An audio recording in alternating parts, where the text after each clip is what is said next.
Well, we told you yesterday about Shelley Silver's 12-year sentence for corruption. The judge, Valerie Caproni, explained why she doled out the sentence. Quote, "These are the actions of a scheming, corrupt politician." Silver doubled down on corruption. Now, former Senate Majority Leader Gene Skelos, he will have his day in court next week for sentencing. Question is, how is that going to go?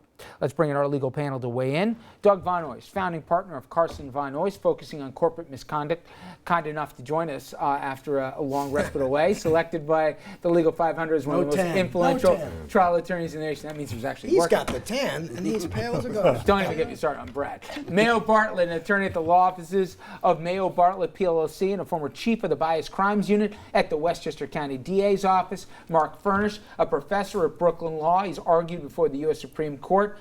And like me, a very frustrated Islander fan tonight. Rich, I had to double up the Prozac. Absolutely. Should have brought some for the table. Brad sticking around, sure to cause trouble. Okay. I'll start with you, Trouble. In terms of the sentence, I know feds are looking for 14. There was other recommendations for 10. 72, bad health. I know he was made an example of, but did the sentence fit the crime? The sentence fit the crime. The judge asked for comparable, sentences in related cases, and if you look at them, it fits in. Keep in mind, he was speaker. The corruption was significant. The dollar amount for political crimes was significant, not as far as Wall Street's concerned, but political crimes. And I know him personally. It was a sad day. But on the other hand, from a personal standpoint, but on the other hand is, justice had to be meted out. And the judge probably did the right thing. Brad, tell everyone why both the dates, that this is going to be a month from now, and why people are looking at the Supreme Court with the Virginia governor and why that's applicable here. Well, I don't really think it is applicable in Silver's case. The McDonald case is all about what constitutes official action, and if the allegations as established at trial are to be believed, which they are, there's no question that what Silver did in directing public monies toward the financing of the doctor's program is official action. That's quintessential official action. Where I think they may have a little bit of trouble is on the case, the Sekhar case that we talked about before, whether these patient referral leads actually constitute obtainable property under the Hobbs Act. The other case, McDonald may have bearing on Skelos' case, but we'll have to see how that goes, because we don't know that Skelos the elder used his official position. It did an official act just by getting the son a job. Whether he doled out contracts in exchange for the monies that were given to him is another story. I've heard some folks say, what he did was wrong. There should have been a punishment. He certainly, in addition to the sentence, there's also a monetary penalty, paying back the $5 million.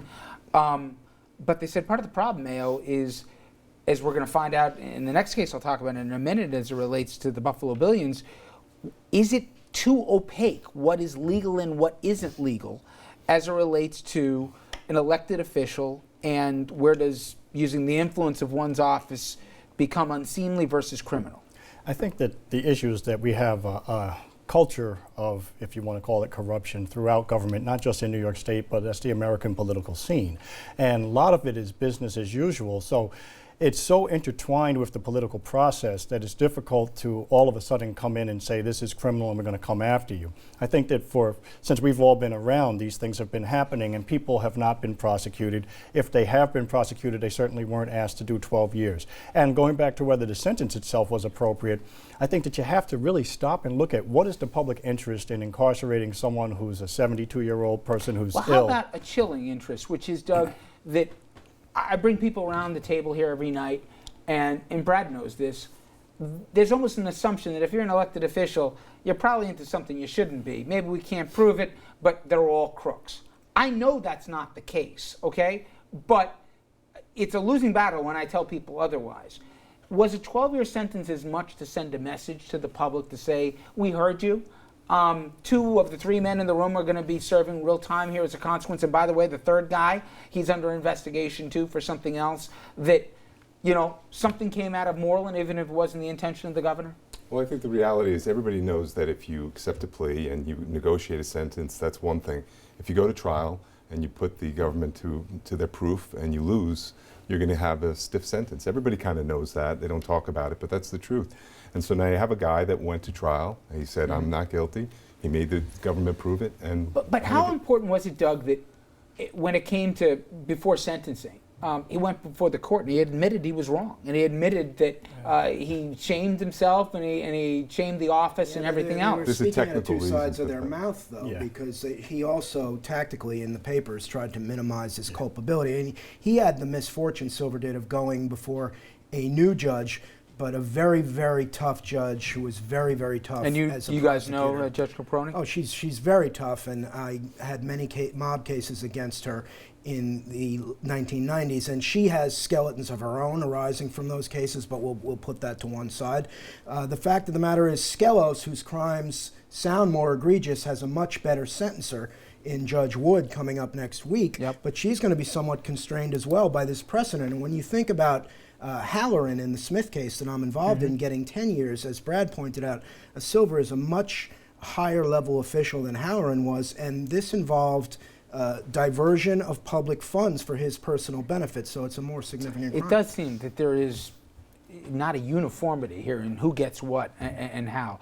Now, Pripahara, who's been at the center of this, he's not done yet. He did famously say, stay tuned, and now his office investigating the so-called Buffalo Billion. He's got his sights set on Governor Cuomo's office and, more specifically, one of Cuomo's former top aides and closest confidants.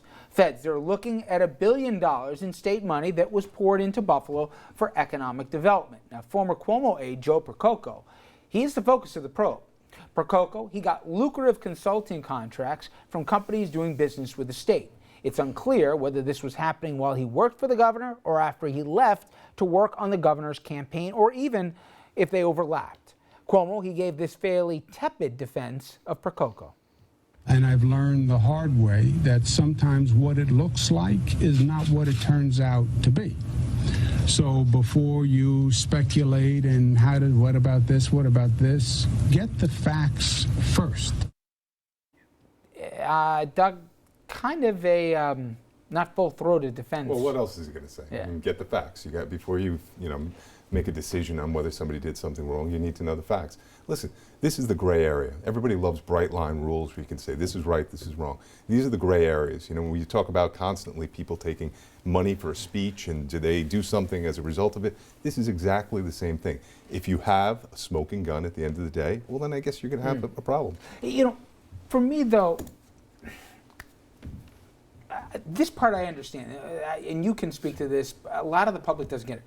The guy's worked for the last 20 years, basically, riding shotgun with the now governor. But before that, he's been with him forever. So you now leave. You got to make some money, okay? Kids got tuitions and all the rest.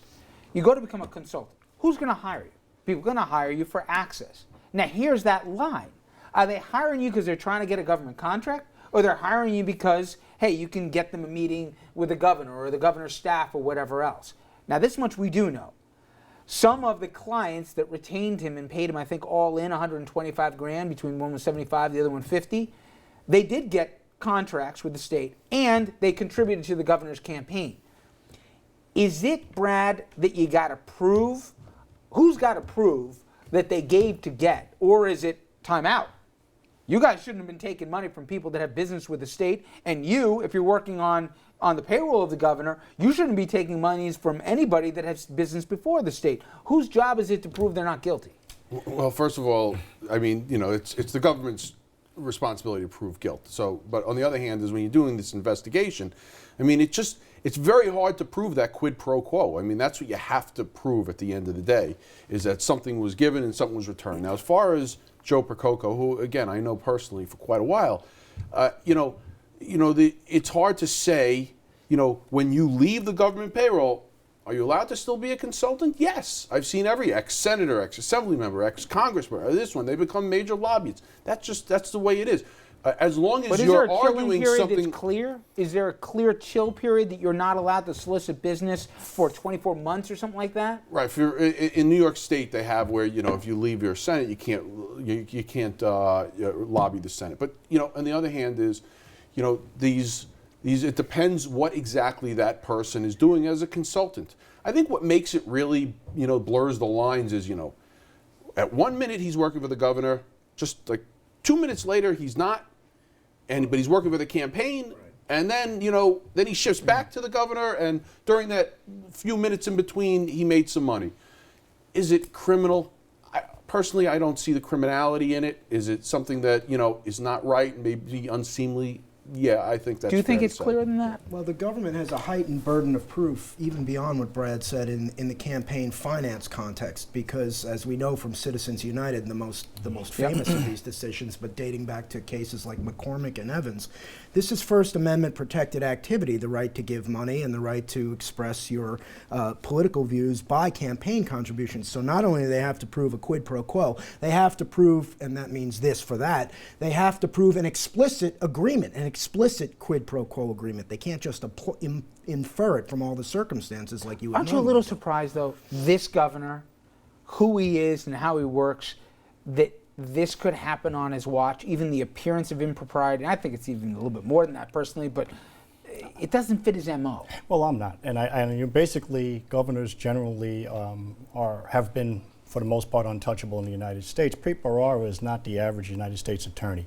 So I think that it would be not necessarily foreseeable or as foreseeable. Although, coming off of Governor Spitzer, you would think that you'd be a little more cautious. Not only that, coming off of what happened with Moreland. Absolutely, with Moreland. Really, right? Although when you really look at the chilling effect, going back to what Mark was suggesting, it's really a chilling effect also on the First Amendment, because at some point you start to get to the point where you start to tell people, you know, look, you have to now watch how you exercise your freedom of speech. Right.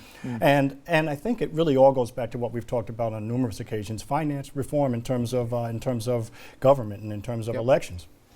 We won't solve that one in 2 minutes. Coming up next, everyone, he came, he saw, he drank. President Obama visiting Flint to check on the water and how officials are dealing with it. 3 of them already facing criminal charges. Will the tainted water crisis that's also gripping our area lead to a slew of lawsuits and people in prison jumpsuits?